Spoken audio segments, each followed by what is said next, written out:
We start this thrilling program with a new piece by the Chinese-American composer Angel Lam. Angel was born in Hong Kong and now lives with her family in New York City. She's written a great variety of works, and in 2022 was the recipient of an award from the League of American Orchestras to write a piece for a consortium of orchestras, of which the Jacksonville Symphony is one. The work, entitled Please Let There Be a Paradise, was premiered by the Kansas City Symphony in April, and now gets its second set of performances with us here in Jacksonville. It's a beautiful work, beginning softly with unisons and percussion, with deep notes at the bottom of the orchestra that seem to come from another world. Immediately there is a sense of profundity, matched by Angel's story about the piece's composition. During COVID, while she and her young family were in New York, her father died in China. Angel was unable to travel to his funeral or grieve with her family. One can only imagine how difficult this situation was and how many different people experienced it during the pandemic. So the writing of the piece became a kind of working through of grief and a memorial to Lam's father, whom she describes as her greatest cheerleader. The piece is a journey coming out of a dark place of grief to a sort of paradise or search for paradise. Lam describes the beautiful opening as the sound of the universe, beginning and ending with notes from crystal bowls, insinuating a meditative state and the soul's cyclical travel from one plane of existence to another. I want to find a paradise for him, says Lam. I want to be able to see him in paradise. I didn't see that in my dream, he just disappeared again. But I wish that for him, and I wish that that's where he is. I don't know that there's a paradise, but I hope that he's there. Next, we turn to one of classical music's most beloved warhorses, Antonín Dvořák's great Cello Concerto, written in 1894. At the time, Dvořák, just like Angel Lam, was living in New York City in his second year as the director of the newly founded National Conservatory.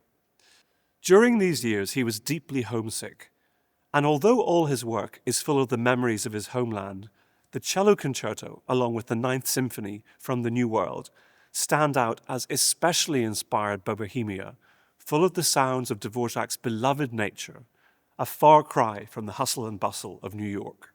Dvořák had recently heard the premiere of American composer Victor Herbert's second Cello Concerto. Dvořák had always written off the cello as an orchestral instrument only, not one worthy of the solo part in a concerto, complaining about its squeaky high register and its muddy bass. But Herbert's piece fascinated him and changed his mind, and he set about what is perhaps the cello's greatest concerto, made in America, but deeply rooted in Dvořák's homeland. The concerto begins with a full orchestral tutti, leaving the soloist sitting for some 5 minutes before playing.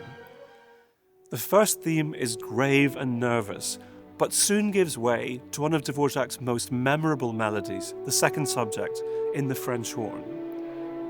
When the cello finally enters, Dvořák marks the part quasi improvisando, almost like it's improvised, and the interplay between the cellist and the orchestra is brilliantly composed.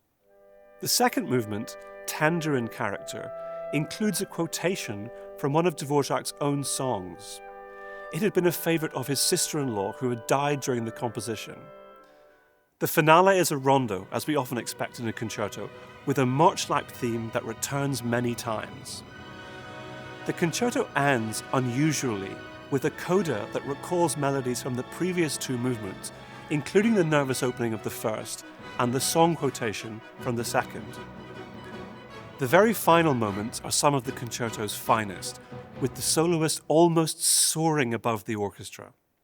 One of Dvořák's biggest fans, in fact the man who could be called responsible for Dvořák's entire career, was none other than Johannes Brahms. When judging a composition competition years before, he had awarded Dvořák first prize, even introducing the provincial composer to his Vienna publisher. On hearing the cello concerto for the first time, Brahms is said to have exclaimed, "Why on earth didn't I know one could write a cello concerto like this? If I had, I would have composed one long ago." For these performances, we welcome one of the most recognizable and charismatic members of the Jacksonville Symphony, our principal cellist, Alexei Romanenko.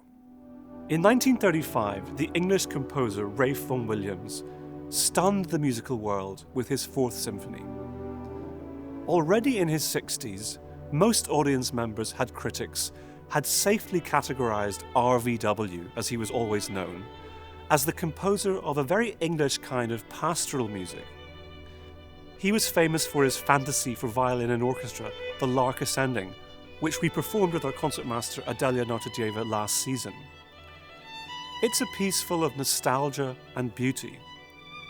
His musical style had been forged by travelling the English countryside in the final years of the previous century, with his good friend the composer Gustav Holst, writing down local folk music, which he worried would disappear as industrialization increased. He'd written 3 symphonies that were immensely popular, but with their feet rather more in the 19th century than the 20th. Continental modernists, for example, would have turned their noses up at RVW. Not modern enough, not groundbreaking. Imagine the surprise, then, when the crashing dissonance of the opening of the Fourth Symphony was heard for the first time in rehearsal. William Walton, whose First Symphony we played you last season, declared it the greatest symphony since Beethoven, which is certainly not a compliment to Elgar. We are far away from the pastoral beauty of VW's other works, and very much in the middle of the international political unease of the 1930s. As I said, the first movement opens with a dissonance, that is, a sound that's deliberately written to shock or cause displeasure. It's in fact the very same dissonance, a minor ninth, that Beethoven uses in the finale of the Ninth Symphony to denote chaos. The music is incredibly powerful, but it's also violent and anguished, a passionate outpouring of despair at the state of the world. Vaughan Williams himself later said of the symphony, "I'm not sure I like it, but it's what I meant." After a few moments, a second theme interrupts the opening violence and we hear music of hope that is a real salve. The second movement is pensive and sinister. Pages of it sound like they could come from a Shostakovich symphony, so far away are they from the rolling hills of the English countryside. The third is a wild scherzo that almost makes me think of dancing goblins and all manner of evil creatures. Having never heard this kind of music from VW before, one is shocked by its power, but also by its abstract symphonic nature. Unlike his previous symphonies, the fourth doesn't have a title. And although we can speculate about what inspired it given when it was written, it's not about anything. It's abstract music, like a Beethoven symphony.